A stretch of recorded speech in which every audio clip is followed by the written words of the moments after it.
बारिश में गरीब सास बहू के छोले भटूरे। हल्की हल्की बारिश हो रही थी। सुधा के दोनों बच्चे मोनू सुरभि दरवाजे के बाहर बैठे थे। मोनू, सुरभि, घर के अंदर आ जाओ वरना भीग जाओगे बच्चों।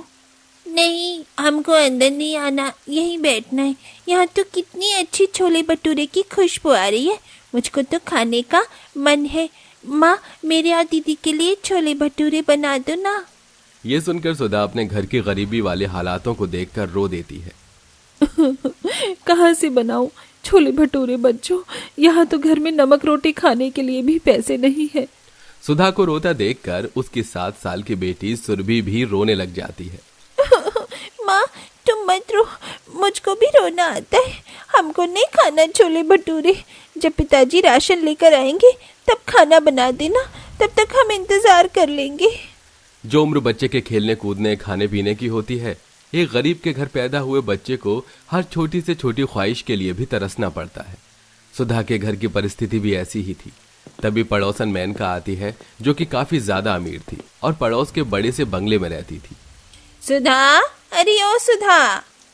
जी, कौन? अरे मेनका जी, आप यहाँ? हाँ, ये ले थोड़ा मैदा लाई हूँ। वो क्या है ना, ज्यादा टाइम का हो गया था रखे रखे, तो मैंने सोचा तू ले लेगी, तेरे इस्तेमाल में आ जाएगा। जी धन्यवाद। अच्छा, अब कैसा है तेरा आदमी? ठीक ढंग से कमा धमा रहा है या अभी भी पीना नहीं छोड़ा है? कहाँ पीना छोड़ा है, रोज ही पीते हैं।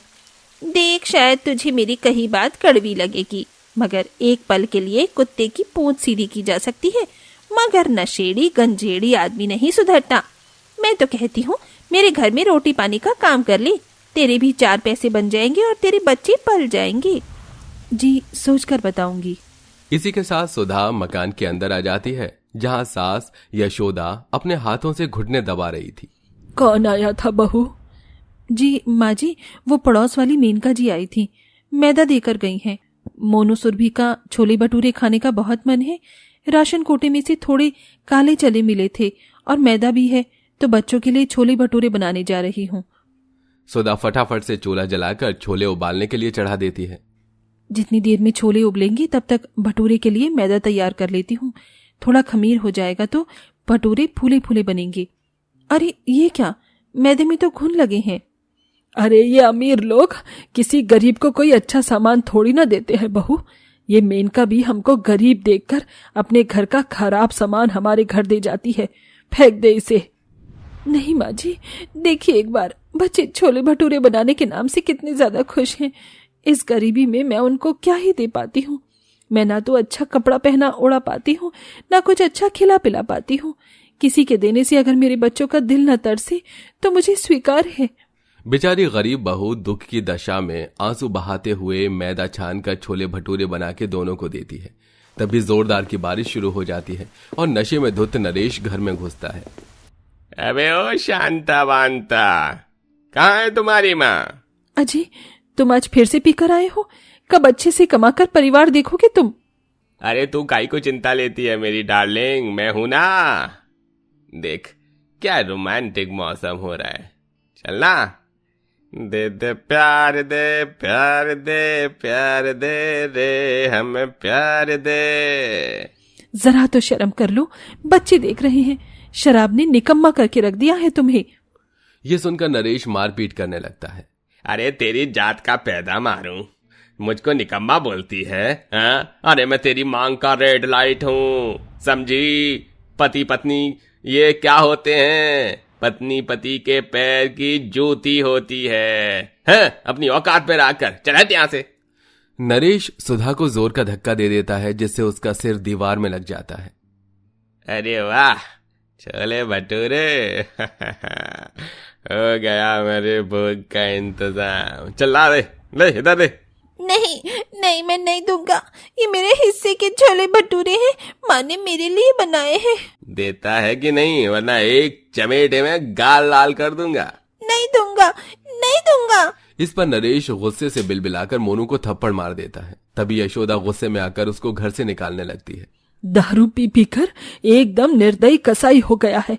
जा, निकल जा मेरे घर से। तेरे जैसी औलाद का होना न होना एक बराबर है। जा, तेरे बिना भी हम सास बहू कमा खा लेंगी। मस्ती में झूमता हुआ नरेश घर से एकदम चलते फिरते रोड पर आ जाता है जहां गाड़ियां रफ्तार में आ जा रही थी।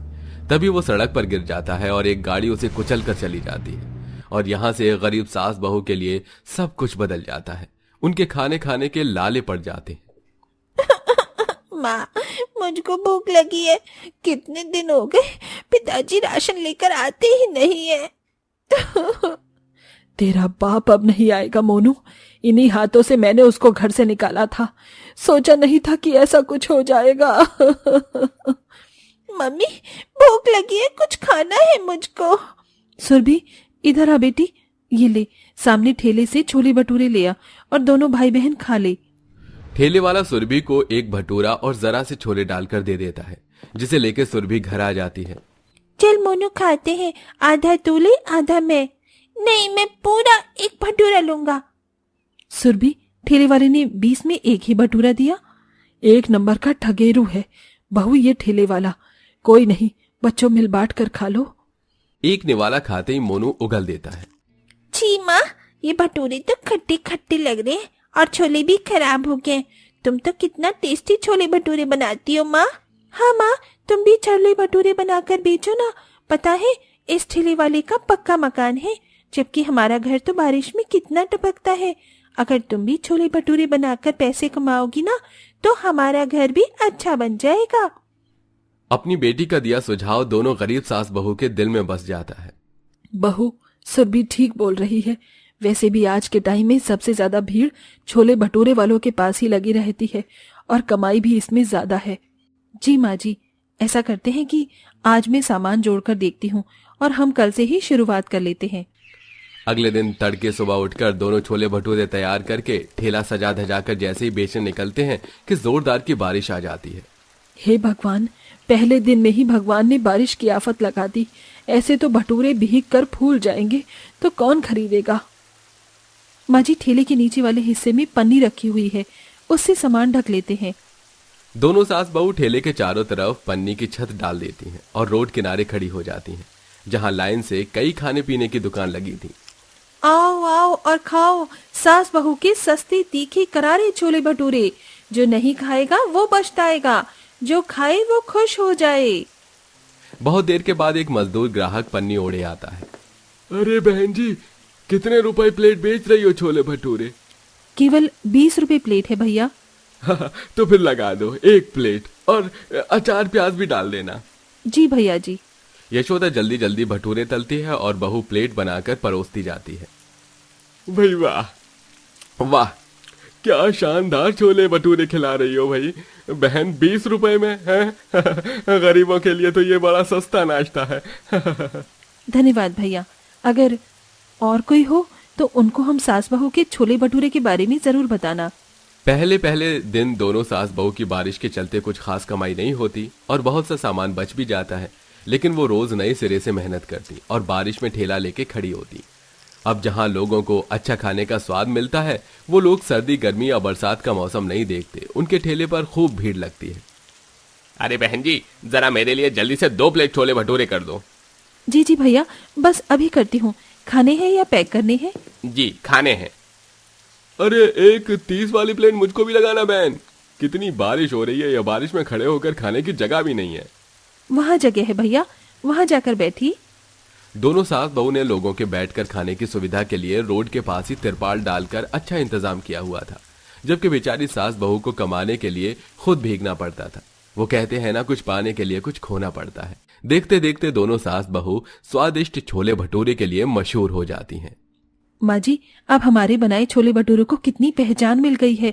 मगर क्यों ना हम दोनों सास बहू मंगल बाजार में भी ठेला लगाएं, बाजार का ज्यादा फर्क पड़ेगा। ठीक है बहू, और वैसे भी खुले मौसम में लोग ज्यादातर बाजार घूमने फिरने खाने पीने आते हैं। दोनों सास बहू तय करके अब सप्ताह के एक दिन मंगल बाजार में ठेला लगाने लगती हैं, जहां उनकी 4 गुना कमाई एक ही दिन में होती है। धीरे धीरे वो अपना मकान भी पक्का करवा लेती हैं। अब उनके हालात पूरी तरह ठीक हो चुके थे।